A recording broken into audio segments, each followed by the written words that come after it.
है प्रवीण प्यारे लाल की आवाज में। Presented by BM recording studio Alamnagar Madhepura.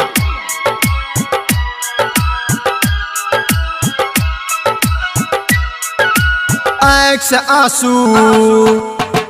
से आंसू बही हमारा आँख में सुखै छै। आँख से आंसू बही हमारा आँख में सुखै छै। तोड़ देलही तो दिल करे जा हमर दुखै छै। गजब के पीर देलही गे करे जा चीर देलही गे। गजब के पीर देलही गे करे जा चीर देलही गे।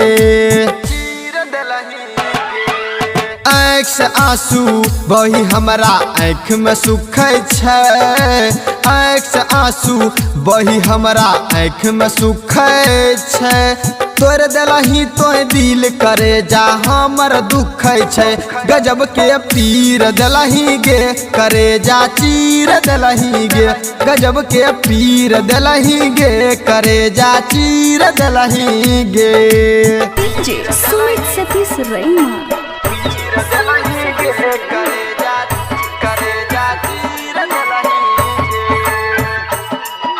Mix by Balabhadra Singh. दारू पीबी कहे गए जान हमें तोरा भुलाब छियो। फिर भी तोरा याद गे हमरा किए सताब छलो। दारू पीबी कहे गए जान हमें तोरा भुलाब छियो।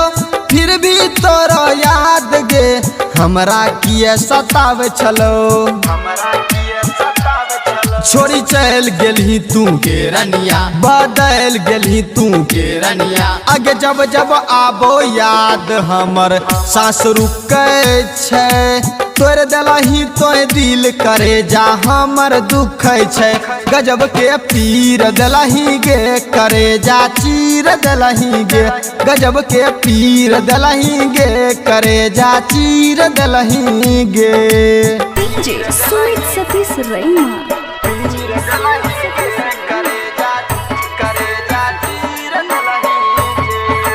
Presented by BM recording studio Alamnagar Madhepura.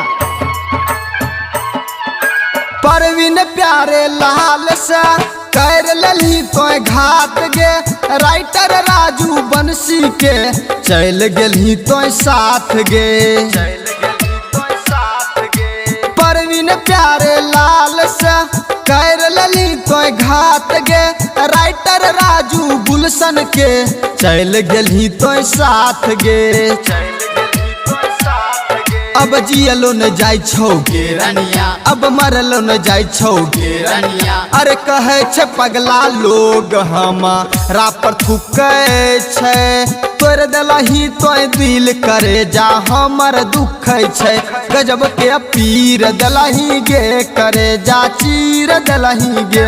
गजब के पीर देलही गे करे जा चीर देलही गे। आँख से आंसू बही हमारा आँख में सुखै छै। आँख से आंसू बही हमारा आँख में सुखै छै। तोड़ देलही तो दिल करे जा हमर दुखै छै। गजब के पीर देलही गे करे जा चीर देलही गे। गजब के पीर देलही गे करे जा चीर देलही गे।